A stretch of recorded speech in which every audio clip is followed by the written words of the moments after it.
नमस्कार, आदाब। आप देख रहे हैं KTV news voice of people. मैं हूं अशरफ करीम। मुंबई देश की आर्थिक राजधानी, लेकिन आज बात सिर्फ मुंबई शहर की नहीं बल्कि पूरे मुंबई महानगर क्षेत्र की है।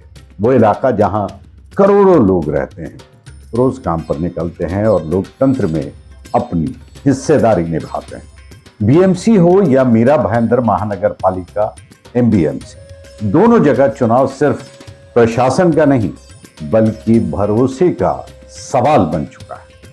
हजारों विकास परियोजनाएं और पूरे शहर की बुनियादी जरूरतों पर सीधा नियंत्रण। इसी वजह से बीएमसी चुनाव हर राजनीतिक दल के लिए सबसे अहम चुनाव माना जाता है। लेकिन इस बार बीएमसी चुनाव एक और वजह से खास है, क्योंकि यह चुनाव एक लंबे अंतराल के बाद हो रहा है।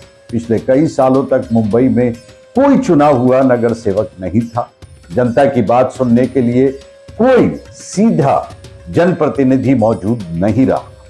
प्रशासन चला, फैसले भी हुए, लेकिन सवाल आज भी यही है कि क्या जनता की आवाज उसी असर के साथ सुनी गई जैसा एक चुनी हुई व्यवस्था में होता है। और यही सवाल सिर्फ मुंबई तक सीमित नहीं रहा।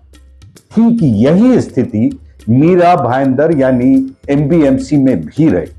मीरा भाईंदर जहां लाखों मध्यवर्गीय परिवार रहते हैं, जहां लोग रोजगार के लिए मुंबई आते जाते हैं, लेकिन अपनी रोजमर्रा की जरूरतों के लिए स्थानीय नगर निगम पर निर्भर रहते हैं। यहां भी चुनाव में लंबा अंतर रहा। यहां भी लोगों ने जनप्रतिनिधियों की कमी महसूस की। सड़कें हो, पानी की समस्या हो, ट्रैफिक हो या निर्माण से जुड़े सवाल, कई नागरिकों को यह महसूस हुआ कि उनकी बात सीधे सुनने वाला कोई नहीं। इसीलिए एमबीएमसी का चुनाव भी अब सिर्फ एक प्रक्रिया नहीं बल्कि जनता की उम्मीद और नाराजगी दोनों का इम्तिहान बन गया। और इन दोनों चुनावों को और दिलचस्प बनाता है शिवसेना का बंटवारा। इस राजनीतिक टूट ने सिर्फ दल नहीं बदले, जमीनी समीकरण भी बदल दिए। एक तरफ एकनाथ शिंदे गुट, दूसरी तरफ उद्धव ठाकरे के साथ खड़ी शिवसेना। दिलचस्प बात यह है कि इस बंटवारे ने कई जगहों पर ठाकरे विचारधारा से जुड़े लोगों को एक साथ खड़ा कर दिया। जो लोग पहले अलग अलग भूमिकाओं में थे, आज वो ठाकरे विरासत के सवाल पर एक मंच पर दिखाई दे रहे हैं। यह सिर्फ राजनीति नहीं, यह पहचान का सवाल है और भावनात्मक जुड़ाव का। भारतीय जनता पार्टी बीएमसी और एमबीएमसी दोनों जगह अपनी स्थिति मजबूत करने की कोशिश में है।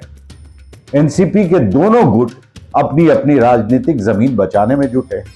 आम आदमी पार्टी दिल्ली मॉड्यूल के जरिए शहरी वोट तक पहुंच बनाना चाहती है और कांग्रेस के सामने अपनी प्रासंगिकता बनाए रखने की चुनौती। लेकिन फैसला पार्टियां नहीं करेगी, फैसला करेगा मुंबई और मीरा भाईंदर का आम वोटर, जो भावनाओं से नहीं अपनी रोजमर्रा की जिंदगी से जुड़े हुए जो मसले हैं उस पर वोट करता है। पानी, सड़क, ट्रैफिक और आम मूलभूत सुविधाएं, यही असली मुद्दे हैं। बीएमसी और एमबीएमसी के चुनाव सिर्फ स्थानीय चुनाव नहीं है, इन्हें आने वाले महाराष्ट्र की राजनीति का एक बड़ा संकेत माना जा रहा है। यहां की जीत और हार आगे के बड़े सियासी समीकरण तय करेगी। आने वाले दिनों में हम आपको बताएंगे कौन मजबूत है और कौन कमजोर, और मुंबई महानगर का मूड किस दिशा में जाता दिख रहा है। मैं हूं अशरफ करीम, आप देख रहे हैं केटीवी न्यूज। लेटेस्ट न्यूज पाने के लिए आप हमारे इस चैनल को सब्सक्राइब कर लें, बेल आइकन भी दबा दें ताकि जैसी वीडियो अपलोड हो आप तक पहुंच जाए। लाइक भी करें और शेयर भी करें। तब तक के लिए दें इजाजत।